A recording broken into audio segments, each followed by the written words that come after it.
What inspired you to choose this profession? You are eventually a product of your opportunities. Many aspirants have a very cinematic view of law because their inspiration probably comes from cinema. Is that the reality of law? What were the key points in your legal career? It's all about choosing a line, and more often than not, the line chooses you. Has there ever been a time when you have questioned your decision to practice law? Today at the Clat Possible podcast, we have senior advocate Mr. Narain Mathur with us, and we are going to dive into his journey for the benefit of law aspirants across the country. So, sir, can you tell us a bit about your journey into law? What inspired you to choose this profession?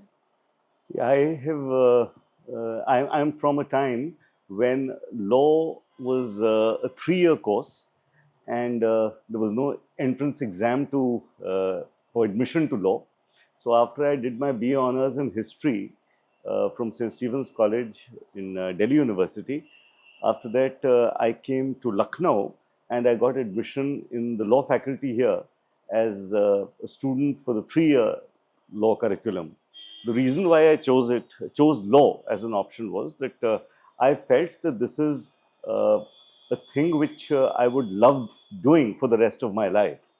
And it's worked quite well because from the time I started to now, it's been a long journey, it's been an eventful journey, and it's been a very happy journey more than anything else. I've made friends, I've argued cases in court, I've tried to change people's lives by the arguments we've made in court, and eventually it's made me very happy, it's made my clients very happy. So it's been a very good and a very happy journey. So, what were the key points or turning points in your legal career? See, the One first or two thing, turning yes. points. So what happens is that when you become a lawyer, you are eventually a product of your opportunities and you are a product of your experiences. So what happened to me was that quite early in life, quite early in my legal career, I started getting small cases, small cases in the sense that these were poor people, these were people who could not have afforded a big lawyer, who somehow came to me, and I started appearing for them in court.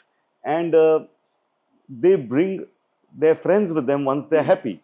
So a happy client means, he brings in 4 more. So that is how things started happening.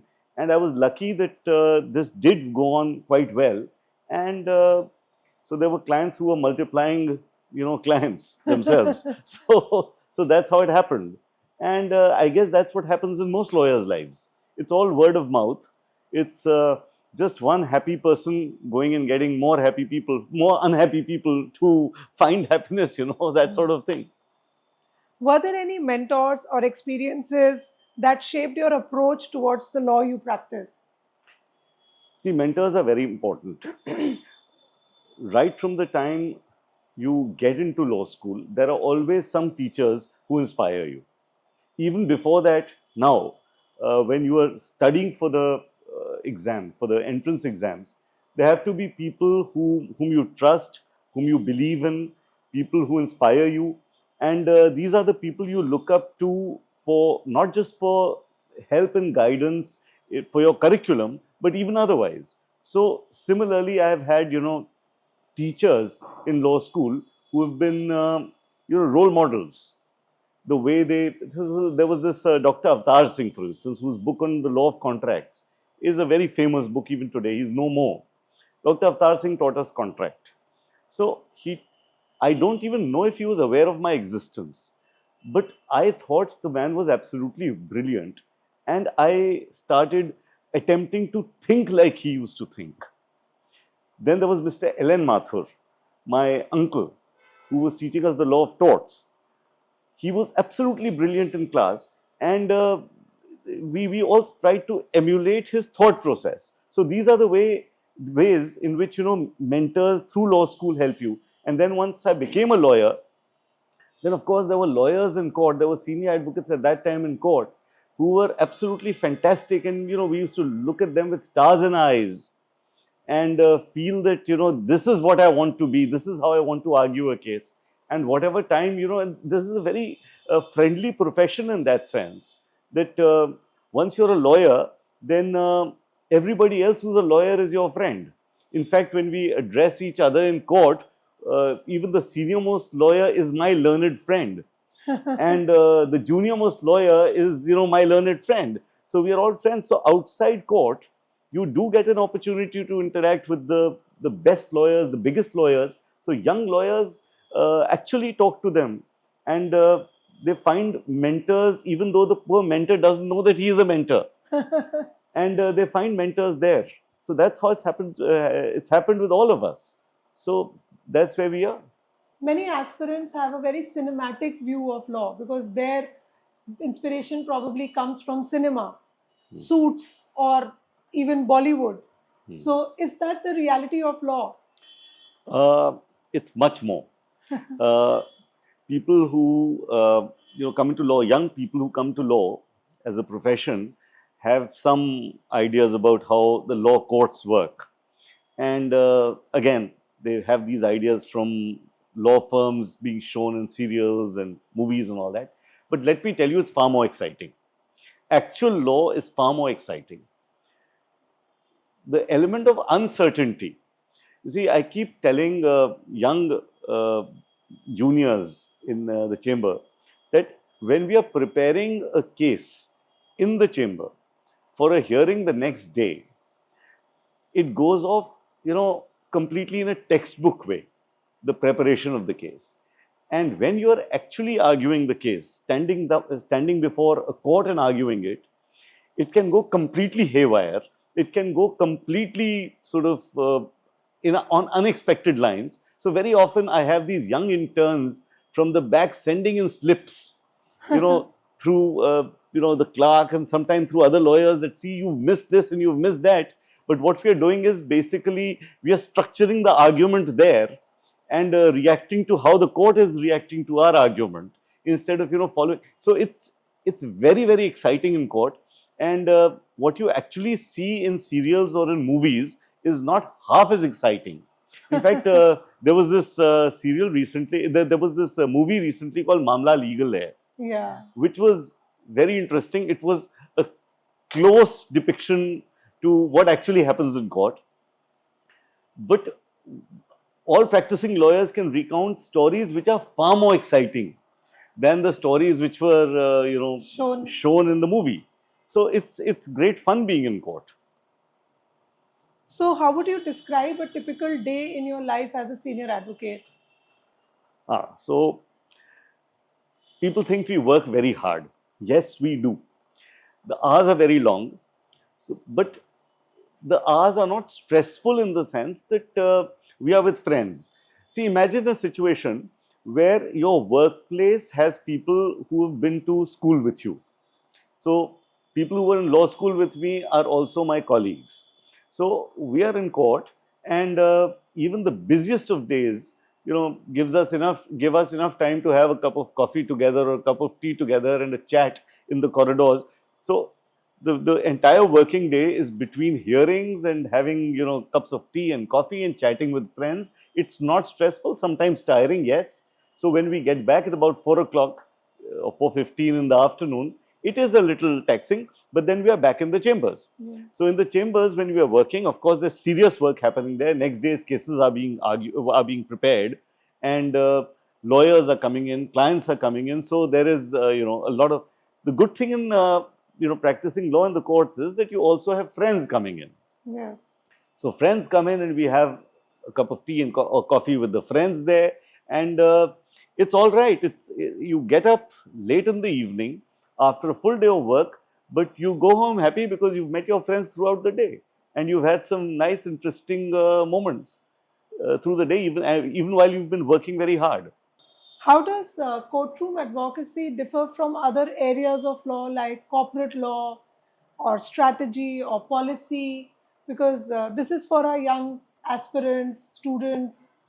See, there is a lot of difference in the nature of the work. It's all about temperament. It's all about choosing a line, and more often than not, the line chooses you rather than you choosing a line, a particular type of advocacy. So while you may, want to be aspirationally, a corporate lawyer, yet you don't know where you'll actually end up. You may end up being a great litigator. So there is a lot of difference because when you are practicing in your chambers, if you're, whether it's in policy or whether it's corporate law, you are following certainty. There is certainty that is the hallmark of your work. Everything that you're doing, even if you're drafting an agreement, the entire emphasis is on certainty. When you're practicing law in the courts, it can go all over the place. There's complete uncertainty at times, and so some people are very good with handling that. I have some young lawyers who are very excited with that uncertainty, who love the fact that what may happen in court is the most unexpected thing. Sometimes the opposite party's lawyer completely bowls you over. Sometimes you think that you have a weak case, but when the other side opens up their argument, you realize, oh wow, I won the case. Sometimes you find that the judge just doesn't want to let your argument go forward, even though you're trying your best. Other times you feel that the judge is just taking your argument forward more than you ever thought it would go. So this sort of uncertainty in the court is temperamentally suited for some people, and temperamentally some people are not suited for it. So many young lawyers have to take a call on the sort of law that they want to practice after taking into account their own temperament Yeah. more than anything else. Uh, how do you handle high pressure cases or situations where the stakes are very high? Now that's a tough one because for a client who chooses to litigate in the high court or even in the lower courts, it's a very tough decision for him. So he goes to a lawyer when most often as the last option. So for him, the stakes are always high. So if you are a young lawyer and you have a small case, it may be a small case as far as you are concerned. But as far as the client is concerned, it is his only case. Yeah. The stakes for him are life and death. Now you have to understand that you will be able to do your best for him if you don't let his pressure get to you. So you have to treat it completely academically. You have to keep in mind that the case is important for him, but you have to make sure that you are able to perform in court Yeah. properly, and that is possible only if you are, if you don't let the pressure get to you. So we over a period of time, all of us have found, ways to deal with stress and ways to deal with pressure. And most times when we are in court and arguing a case, even if the stakes are very, very high, we tend to keep the pressure under control. Very often we don't succeed. So very often I've seen lawyers, including myself at times, losing it in court, and sometimes yelling and shouting in court. It does happen, and judges know it too. Judges realize that as well. So there are judges who actually calm you down. So very often in court, uh, the judge's effort is to ensure that the lawyers don't let pressure get the better of them, and they keep the atmosphere light. It's very often there are jokes which are exchanged. It's the atmosphere is kept light, and things go on smoothly, and that's the way we all handle it. Has there ever been a time when you have questioned your decision to practice law? No, never, because uh, once you start going to the court, there are good days and bad days. So on a bad day, when you're driving back, you feel, good God, where have I got stuck? But by the time the evening comes and you have another client in the evening and you have a case to prepare and argue the next morning, all that reluctance to practice law is gone. I mean that happens with with Yeah. everyone. But never have I ever thought of giving it up.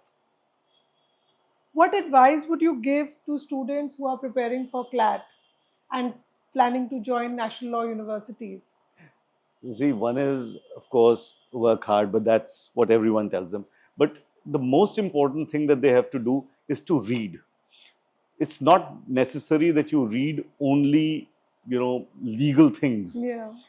Just keep reading, because if you keep reading, there is something that you've read will stay back somewhere in your Yeah. mind, and that is something which is very important. And throughout your journey, whether you are an aspiring lawyer, or whether you are a lawyer yourself, or whether you're in law school, you just have to keep reading, and read whatever you can read, right from the editorial in the newspaper to whatever book you can chance upon, and Yeah.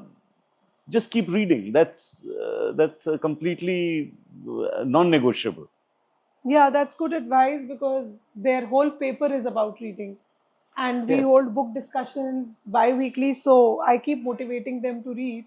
So I'm glad you have said that. So, what skills or qualities do you believe are essential for someone entering the legal profession? Can they do a test before they enter into this profession? I don't know if that test works, because as long as a person is able to think logically, and if you can put your thoughts, you know, on paper, and you are able to use that paper to translate it into something more, you're good to go. Yeah. That is the basic skill that's required, the ability to think logically and not to, get bogged down with, unnecessary detail sometimes, Yeah. because to simplify things is an art. That if something very complicated comes to you, can you simplify it and, understand it in a simple way, rather than taking a simple problem and complicating it. Complicated. So these are qualities which a young law aspirant needs. That's it. And otherwise, keep reading. So, now that you mentioned reading, you have said legal reading is not the only reading they have to do, or rather, they can do any reading. So, any resources, books that helped you, any habits that helped you? Now, with books being available the way they are available, there is so much to read. Read current events, read about cases that are going on in the Supreme Court. Every day, the newspapers are full of them. If you read about those cases, and you will find books. Let me give you an example. These days, the if you when you pick up the paper every morning, you will read about cases where the Supreme Court is intervening in personal liberty matters relating to freedom of speech. Now, freedom of speech is something which has been written about so much now, Yeah. that for any young person to find books on the right of freedom of speech and expression is absolutely brilliant. I mean, can you imagine the extent to which it goes?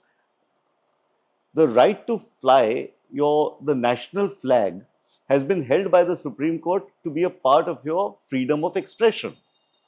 So the right to file, the Naveen Jindal went to court, and he said that there were too many restrictions in our country, Yeah. from flying the flag. You have to fly it at such and such time, and you have to take it off at such and such time. He went to the Supreme Court. He said, "Listen, I love my flag. I want to fly it." Now the first question was that, what is your right to fly your flag? So the Supreme Court said, this is your fundamental right, because it is a part of your freedom of expression. Right. So it's a right related to the Constitution. So therefore, so now if you start reading about this is something which you can read about. There are books and books and books. So if you read what the Supreme Court is doing, and then you are able to get material on the basis of Yeah. that reading that you've done in the newspaper, then you can actually reward yourself with so much. That's such a lovely example. So, what should students look for when they are looking for a law school? Is there something in mind particularly? Because now through Clat there are 26 NLUs, not to mention NLU Delhi. So, should they be choosing, picking? Surbhi, in my experience of these people, these youngsters, writing the exam, I think the law school chooses you. You hardly get to choose the law school. That is true. You get them So based on ranks. you get it based on rank. Of course, uh, some students prefer a particular location. Some students prefer a particular, you know, uh, a particular place, people who, so they're all great. You need to, of course, get the right rank to get into the so-called top law colleges. The Yeah. top law colleges are those which are opted for by people who have very high ranks. So that's at the end of the day the situation. So they're all good, and there are some great students. Somebody, for instance, I mean, I do know of so many people who have not been able to make the cut for the most sought Top after, law schools. the top law schools. But they make great lawyers, Yeah. and they've had great experiences in the law schools they've been to, because they're very, very bright. Because you see, even while writing the exam, there are good days and bad days. So you Yeah. may not have been able to perform that well for in the examination, for the entrance examination, but then you've got a law school which maybe you didn't want, and you wanted, to get into the top law colleges, the most sought after law colleges. But once you are there, you've made most of your opportunities, and Yeah. you've come out as a fantastic lawyer. So it does happen Yeah. all I'm the sure time, it does. actually. Yeah. So, is there students run after specializations, and I think in law school you have to study everything. But should there be this fetish for specializations, corporate law, constitutional law, criminal law? This is very important. I'll try to explain this. There is, peer pressure plays the maximum, part in this. Now, originally, when students were going into law schools, they wanted to get into corporate law. Their seniors had got into some corporate law firm. They were getting great salaries, great packages. So, there was this complete herd of students wanting to go in for corporate law. After some time, corporate law sort of failed to, excite many of them. So they wanted to litigate, and so on and so forth. This happens. However, what is important here, this is the purpose of internships. So I would suggest that all students in law schools should intern with lawyers in different spheres, practicing in different spheres. So you can have an internship with a corporate law firm, you can have internship with a litigator, you can have internship with an NGO, you can have internship with, in policy. And it's then that you realize that, what you really want. So I have a lot of interns coming to me, sulking. They say, we've been sent here for an internship, but we really don't want to litigate, but we want to do corporate law. So it's all right. They leave after a month and a half, and now they've sworn off corporate law. They say, listen, we can't have this sort of excitement anywhere else. So we want to litigate. So that's how they find their temperament. That's how they decide what they would like to do for the rest of their lives. So merely because, somebody's told them, a senior has told them that, listen, corporate law is very rewarding because, it pays you a lot of money right at the beginning, is no reason really to just plunge into corporate law. Yeah. So internships play a role there. My personal view is that during internship, there's very little law which a student actually learns. But what the student actually achieves is the student discovers himself or herself, Yeah. and finds out whether he or she is suited to practicing the sort of law which is being practiced in the place where he or she is interning. Right. So that's where it is. Yes, so that is actually the answer to my next question. What role do internships play in the life of a law student? So that is the role. I mean, the internship. What we here in our court doing is that there are internships with lawyers, there are internships with senior advocates, there are internships even with the court. You can intern with a judge. Yeah. You can intern with a lower court lawyer, a lawyer practicing the district courts. You can intern with a lawyer who's doing drafting work. And at the end of it, you decide for yourself what is it that you like most. And then when you realize that, listen, I like the certainty of corporate law. I like, going to a nice office, wearing a nice suit, and I sit there and I'm dealing with people who talk my language, and, they come from a similar background as I do. Corporate law is for you. Others feel that, listen, I want to be in the rough and tumble of the courts. I want to be there to, change people's lives. I want to stand there and argue a case. I want to be a hero in court. So that's, that's how internships work actually. So they see all this and they decide what they have to do. One advice that you would like to give your younger law student self? I wish I'd. I wish there were internships then. When I was studying law, there were no internships. So we sort of went through 3 years of studying law in the morning and enjoying ourselves in the evening. And I wish there were internships then. And had there been internships then, I would have definitely I would have made myself a better lawyer than probably I am today, because I would have learnt more. I don't know if that is possible. Any final words or messages you would like to share with our young listeners? They are very young, some of them as young as in class 11, who dream of a career in law. I would want them to read. I would just want them to read as much as they can. Read different types of things. Nobody is asking you to read, very complicated, tedious, texts. Read fiction. Read Harry Potter. Yeah. Read whatever you can read. Whatever comes your way, I mean, read it. And if you develop, a skill where you can, fast read, that will help you a lot. Then you have to also learn how to read complicated things and understand them. And that doesn't happen easily. So, I mean, you can't start off by, reading Homer's Iliad and Odyssey. It's too much to expect of somebody who's in class 11 to start reading Homer's Iliad and Odyssey, or to start reading, constitutional texts is very difficult. Read the editorial of a newspaper. Pick up a book on that editorial, which any teacher or any mentor will be able to guide you with. Yes. Which is easy, or which is age specific, something which a class 11 or 12 student can easily go through, and then move to the next level. Read a little more. So Yeah. the more you read, the more you will be happy with the exam and life thereafter. Thank you so much. That was very insightful. And I hope all our young listeners benefited from this podcast. If you have any questions, we will get answers from our guest speaker today. Please drop a like, subscribe, and put your questions in the comment section below.